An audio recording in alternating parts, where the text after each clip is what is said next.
বৈষম্য বিরোধী ছাত্র আন্দোলনে এক শিক্ষার্থী চোখে গুলিবিদ্ধ হওয়ার অভিযোগ করা মামলা নিয়ে গাজীপুরের টঙ্গীতে বিএনপির সাবেক এক নেতা বাণিজ্য শুরু করেছেন বলে অভিযোগ পাওয়া গেছে। ব্যক্তিগত দ্বন্দ্ব ও চাঁদা না পাওয়ায় আইনজীবী হিসেবে তিনি অনেকের নাম আসামির তালিকায় ঢুকিয়ে দিয়েছেন।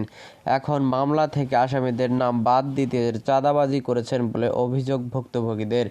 পুলিশ সূত্রে জানা গেছে, গত 4 আগস্ট রাজধানীর উত্তরায় বিএনএস সেন্টারের সামনে চোখে গুলিবিদ্ধ হন টঙ্গীর শফিউদ্দিন সরকার একাডেমি অ্যান্ড কলেজের দ্বাদশ শ্রেণির শিক্ষার্থী আবদুল্লাহ আল মামুন। এই ঘটনায় 13 নভেম্বর 203 জনের নামে উত্তরা পশ্চিম থানায় মামলা করেন তার বাবা আহসান উল্লাহ।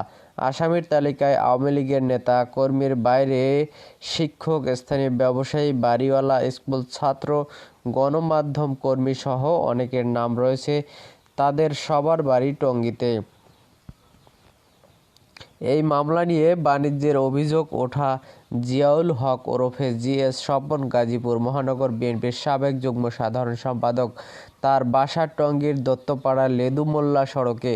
তিনি পেশায় আইনজীবী। বর্তমানে তার দলীয় পদ নেই, তবে এলাকায় আধিপত্য দেখান বিএনপি নেতার পরিচয়ে।